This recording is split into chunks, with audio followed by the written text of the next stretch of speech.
Hey, Coach, when you have a team with as many new guys as this team does, many of whom are only going to be here for 1 year, how do you accelerate the process of establishing a culture and building bonds between the players? Yeah, I mean, I think you just have to do the best that you can each day.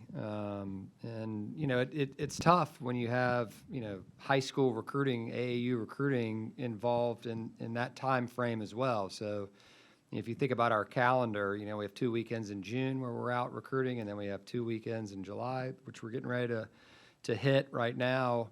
So we've got a few days to work with, because some of those weekends are taken up. And so you just have to steal as many moments as you can, together, both on and off the court. And, they have basically they're in season, with Coach Curtis right now, and they're doing a great job, in there. And so that's part of it, really training them, in the room with him. And then with us in the gym, one of the best ways to get connected is just to get in there and do it together. And you work out both individually and as a team, and then you try to structure it and have things off the court, where they can get together, whether it's meals or paintball or whatever kind of bowling, whatever kind of activities that you can do to really try to connect the group in a deeper way. And sometimes it's informal, sometimes it's formal, and I think all in all, the guys have been really accepting of one another. We certainly have had former, players, that have come in, former, coaches that have come in, administrators, that have been a part of the process as well. And that's more informal.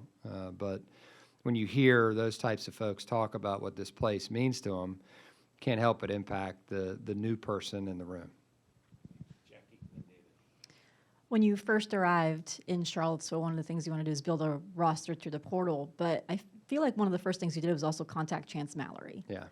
How important was it to recruit him that quickly, and what made him such a pivotal recruit for you that you recruited him so early?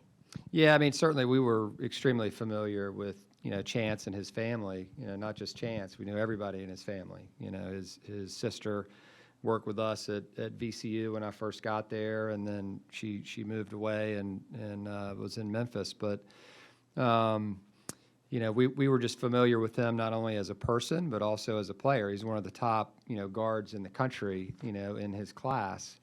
And so that was a no-brainer for us, when we first took on this challenge, and meeting with him, meeting with his family, making sure, that it was right for him, and we knew it was right for us. And pretty quickly, he has a passion for this place, and he's grown up here and been around this program, and seen the heights that it's been to.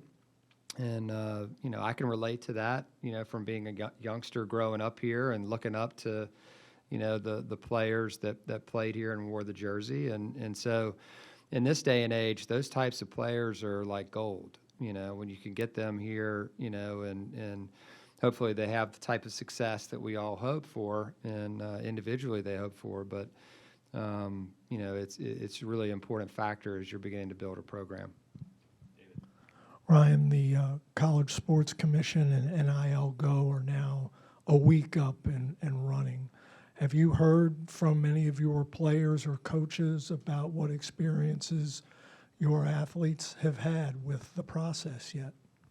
Honestly, no. I haven't heard any good or bad, in terms of their experiencing with it. I do know that our administration, our compliance folks that are overseeing that have done a great job of getting our guys onboarded. And they have a lot of athletes to work with, in this environment now that they have to get, through that process. And so I'm confident, that our people will do a great job, and our players will do a great job of following the protocols. Ryan, what Jeff asked about your players getting to know each other, what measures have been put into place to have them to get to know like this place and UVA, and maybe on grounds, but also at JPJ and vice versa? Yeah, I think tours certainly, walking them over on grounds and seeing the lawn and, being a part of that. One of our guys arrived today, and Coach Henry took him over to the lawn and kind of throughout Charlottesville.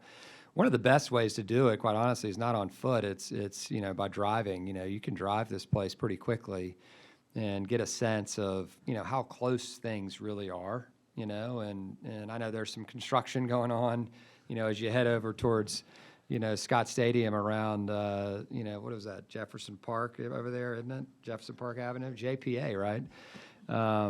It's coming back. But yeah, I think that's one way you do it, and just exposing them to all that's here, and a lot of it's new from when I was here, which is great. A lot of different activities that these guys can get involved with, but certainly introducing them to the history of this place is really important. Not only the basketball side, which we've done, but also, the overall history of this place and what it means to be a Virginia basketball player. And certainly we're trying to do that.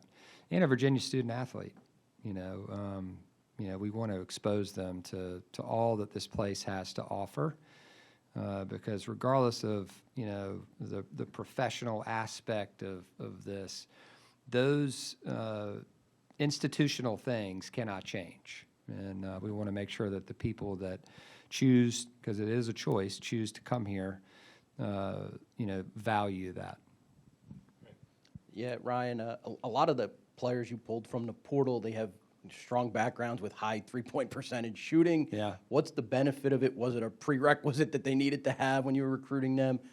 Devin Tillis, Jakari White, what do you see there with the high three-point percentage shooting? Yeah, I mean, it's something that certainly has always been important, to me personally as a head coach, but, it's also important to our game.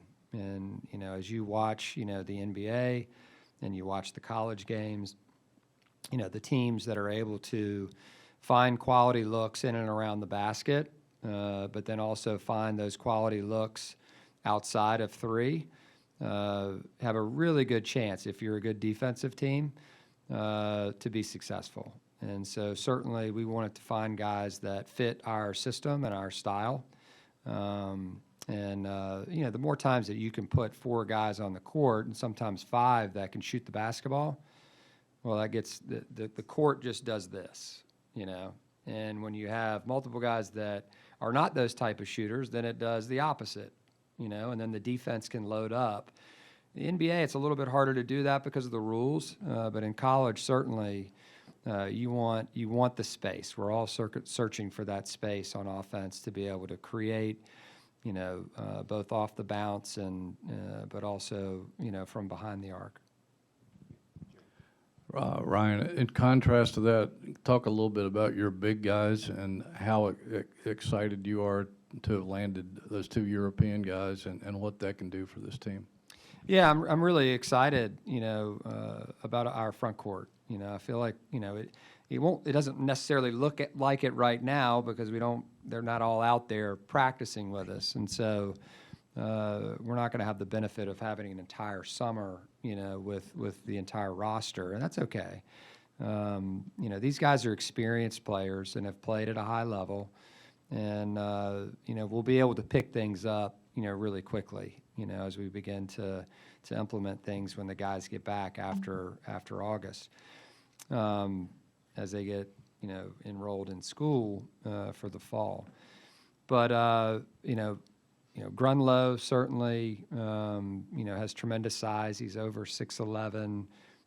He has the ability to stretch, behind the arc and shoot the three, which, we have not had, in the last 2 years, I've been coach really the last 3 years. First year at Utah State, I had a 5-man that could shoot threes and advance the ball, but I think this will be the first year since then, and that was a really good passing team and was really hard to guard. So he's going to provide, certainly shooting, shot blocking, interior presence, passing, a level of skill that's needed at the highest level. Ugo he's a shot blocker, and certainly there's more to his game than that. After having watched him here with us so far, he's a much better shooter, than I even knew. And so we've been, we're toying with that, a little bit.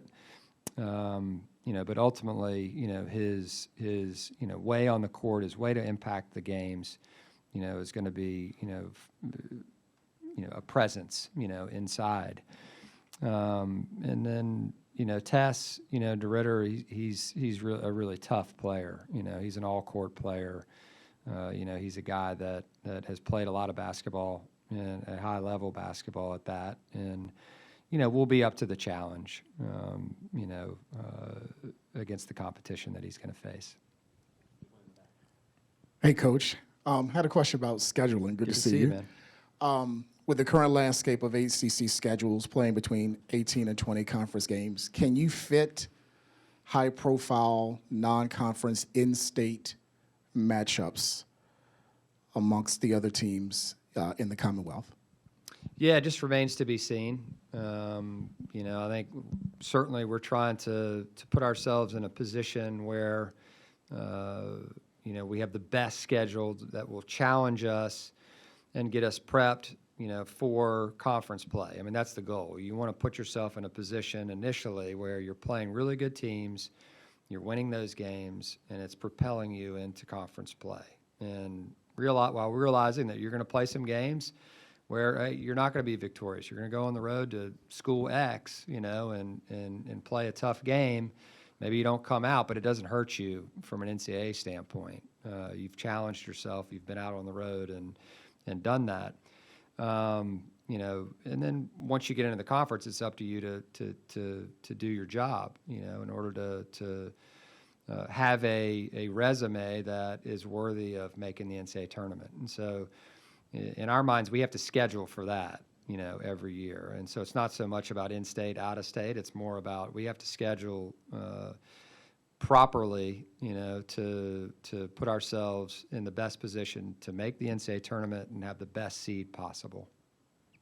Coach, your staff has been receiving a lot of praise for going after the big fish, those 4 and 5 stars, whether it be in high school or in the portal. What's your pitch to those guys?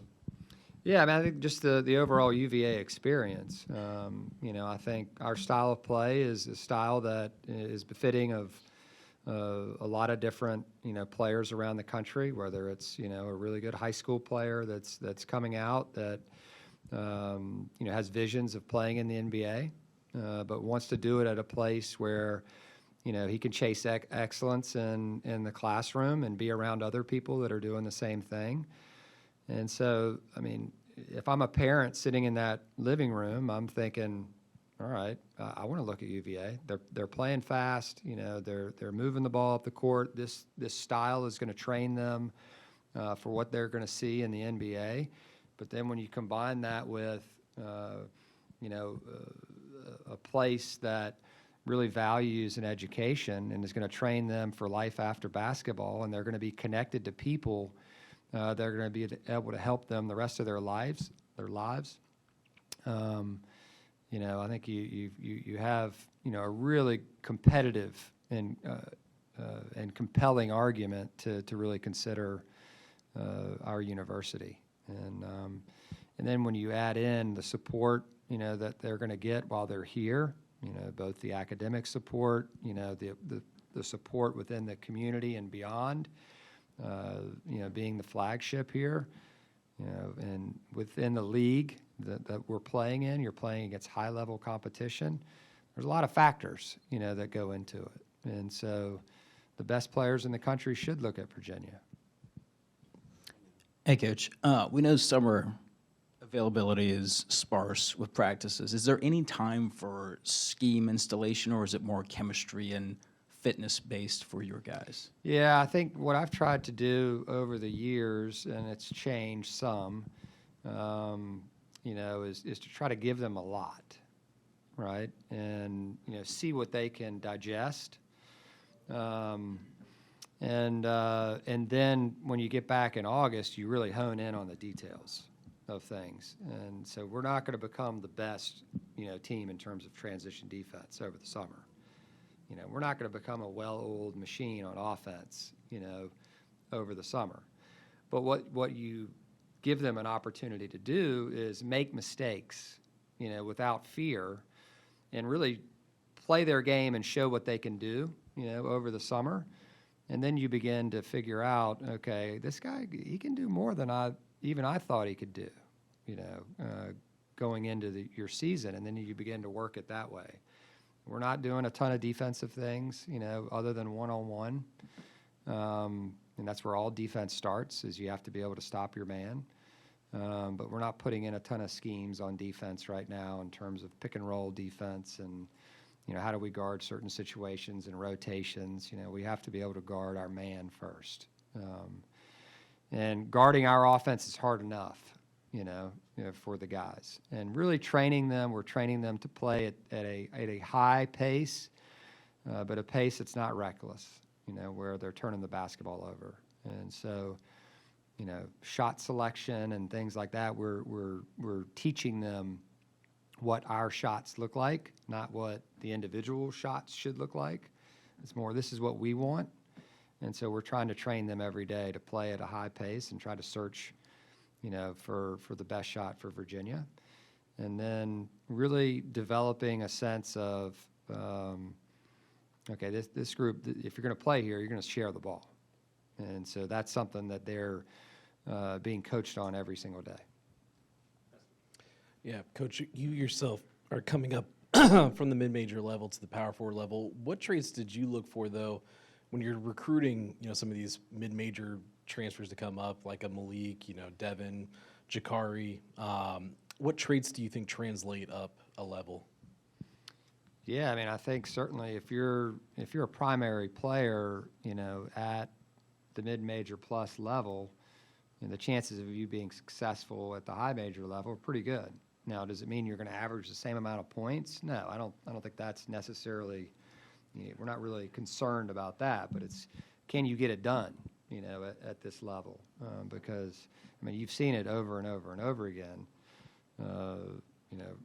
Teams in the Final Four that have players that have come up a level and led that team in this category, whether it's the point guard.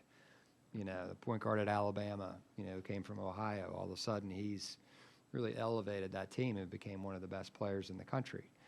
And there's countless examples of that happening. And so certainly, their past performance is a good indicator, of what they'll do in the future.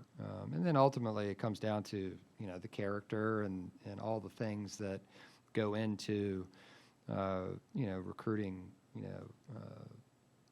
the individual. So earlier you said that you want these transfers to figure out what it means to be a UVA basketball player. What does that mean to you, and how does it help them on the court? Yeah, I think overall it's someone that values, education, right? Someone that comes here and understands that it's more than just playing basketball.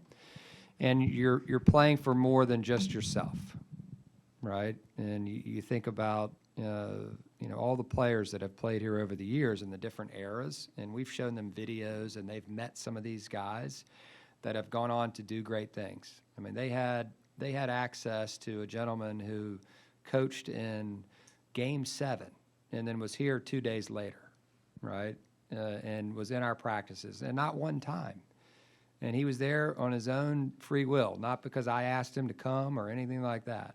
It's because he values this place. And so, I think that's, to me, a big part of this is them understanding that this is not about you. And yes, the times have changed. These kids are getting paid and this and that and the other. But the values of this place have not changed. And, what you're going to get when you come here and who you're going to be after you leave here is somebody that's ready to attack the world and be successful. And so this is a training ground, for not only the athletes here, it's a training ground for people to go on and do fabulous things, and then to come back to this place and really be impactful. And we've had countless, alums that have come back to really give back to this place, and not just in basketball, in all aspects of curriculum here. And certainly we want to train, because they're all coming in at different places, right? You're going to have guys that are 1-year guys, and then you're going to have freshmen like Chance and Silas and Martin, who are just kind of starting out. And so, we're going to have longer with some of these guys, hopefully, than we do with the 1-year guys. And so they're all at a different place. But at the same time, we want them to get the experience here and understand what it means. And so that's a great question. Your dad was up here recently for some practices. How big a resource is he for you from a basketball standpoint, and does he offer a lot of feedback? Or does Not he, right after does he the wait game. does he wait to be asked? Win or lose, he knows better now, not right after the game. But yeah, no, he's a tremendous resource for me. I mean, obviously he's coached at a high level and done it both as an assistant coach and a head coach. And he quite honestly probably did it very similar to Coach Bennett, Coach Holland and, Coach Odom, Coach Bennett, their styles were very similar, in terms of how they coached the game, and they managed it on both sides of the ball, in a magnificent way. And they had really tough-minded guys that understood they had a role to play, and they played it to the best of their ability. And they were very good at putting the pieces together. And we do it in a very similar way, but it's faster, and there's more room for creativity probably, individually for the guys, and it's. I can remember the first time I was coaching, my first head coaching job. I was coaching at Lenore-Rhine, and I wasn't a very good defensive coach at that point, and didn't really worry about it. I wanted to outscore the other team, and it was fun for him to watch, but it was also like frightening for him to watch, at the same time. And thankfully for him, I've become a much better defensive coach, in understanding the balance of the two. And so, I think he trusts, the way that I coach now, and he trusts the way that we go about it. But it doesn't mean that he doesn't have very valid opinions that I'll listen to, but just not right after the game. In answering Jerry's question earlier, you mentioned Ditter. Yeah. How did you come to recruit him, and what can you tell us about where things stand with his eligibility, with his visa, et cetera? Yeah, and so he's cleared, partly right now, not fully overall.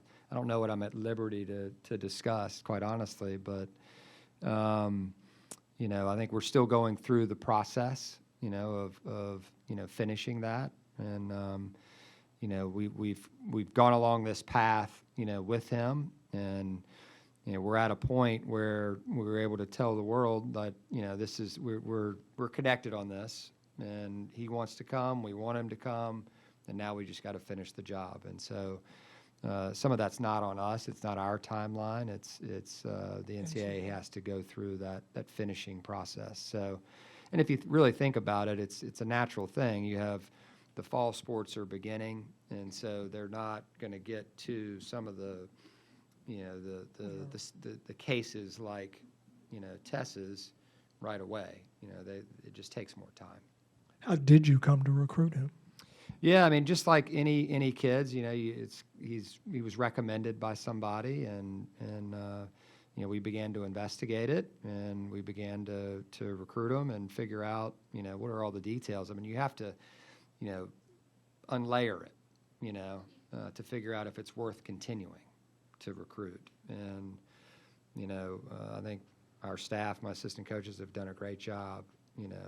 Griff has been the point on this one of peeling back the layers, and my encouragement was let's keep going, until we get told and we run into a roadblock where it's like, okay, well, it doesn't make sense to continue on that path anymore. And ultimately, I had to become comfortable with, okay, if he doesn't come, we're still good with where we're at, and good taking the risk, in order to do that. And so I'm certainly there, and at this point, it's thankfully we're in a good place, and we're hoping that it gets across the finish line.